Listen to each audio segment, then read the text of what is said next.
السلام علیکم۔ اعوذ باللہ من الشیطان الرجیم، بسم اللہ الرحمن الرحیم۔ رب اشرح لی صدری ویسر لی امری واحلل عقدۃ من لسانی یفقہوا قولی۔ دیکھیں، آج میں سورہ بقرہ کی آیت نمبر 177 پر تھوڑی سی بات کرنا چاہتی ہوں۔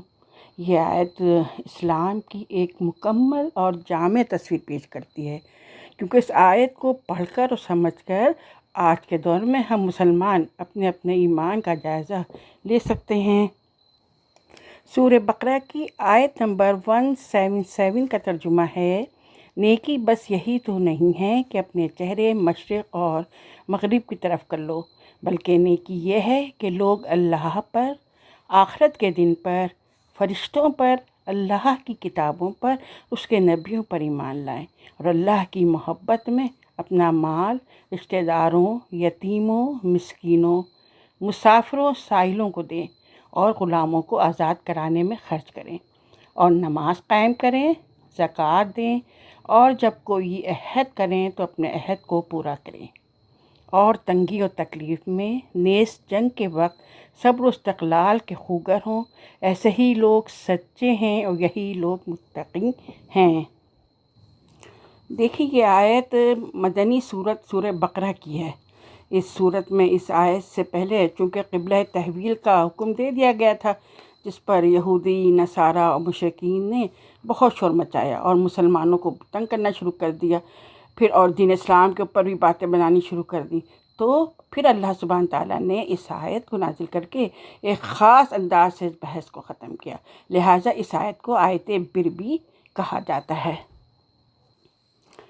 دراصل اس آیت کا مرکزی مضمون نیکی کی ایک جامع تصویر پیش کرنا ہے، اور یہ خطاب اہل کتاب اور مومنین کے علاوہ ہر دور میں ہر مسلمان کے لیے اللہ تعالیٰ نے ہر ایک کو خطاب کیا ہے۔ بلکہ یہ تصور کر لیں کہ یہ آیت صرف مجھے ہی پیغام دے رہی ہے، کیونکہ اللہ سبحانہ تعالیٰ فرماتے ہیں کہ صرف قبلے کی طرف منہ کر لینا ہی اصل نیکی نہیں ہے، جب تک ہمارے عقائد درست نہ ہوں اور دل اخلاص کے ساتھ اس قبلے کے رب کے آگے نہ جھکے۔ ہم نمازیں پڑھ رہے ہیں لیکن ہمارے عقائد درست نہیں ہیں تو بیکار ہے۔ جب سب سے پہلے ہمارے عقائد درست ہونا چاہیے۔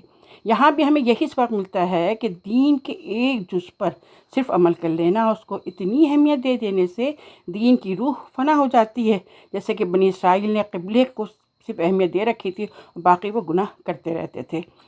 انسان اصل سے ظاہر جب ہم یہ کریں گے تو اصل سے ہٹ جائیں گے۔ یہی وجہ ہے کہ آج مسلمانوں میں اختلافی مسائل بڑھتے جا رہے ہیں اور وہ فرقوں میں تقسیم ہو گئے ہیں۔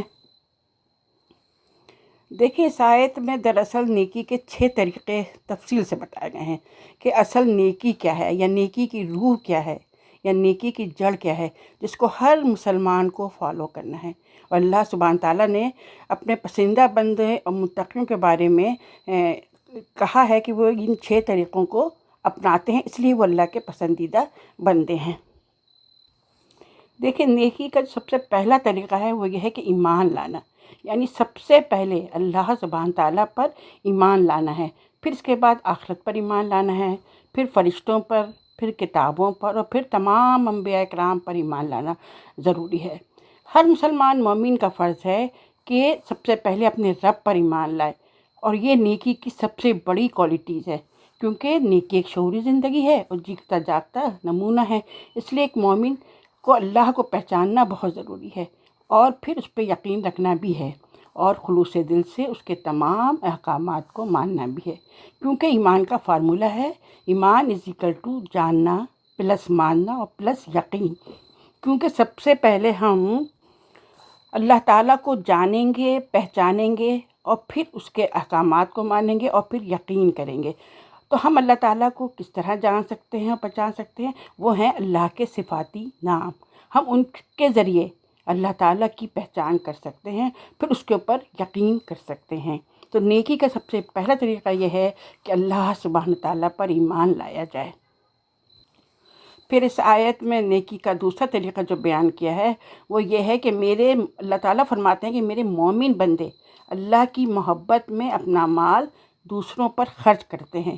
اب دیکھیں یہاں سب سے پہلے اللہ تعالیٰ نے حقوق العباد کی بات کی ہے کہ آپ کے مال کے سب سے پہلے حقدار رشتہ دار ہوتے ہیں، کیونکہ اس کے ذریعے اللہ سبحانہ تعالیٰ خاندانی نظام کو مضبوط کرنا چاہتے ہیں۔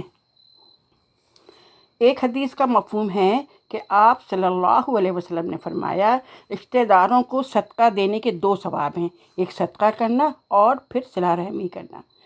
ایک اور حدیث کا مفہوم ہے کہ آپ صلی اللہ علیہ وسلم نے فرمایا کہ جو چاہتا ہے کہ اس کے رزق اور عمر میں اضافہ کیا جائے تو اس کو چاہیے کہ صلہ رحمی کرے۔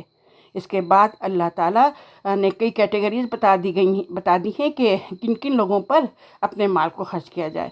تو رشتہ داروں کے بعد پھر یتیموں پر خرچ کرنا، اس کے بعد مسافروں پر خرچ کرنا، سائلوں پر خرچ کرنا، اور پھر غلاموں کو آزاد کرانے میں خرچ کرنے کو بتایا ہے۔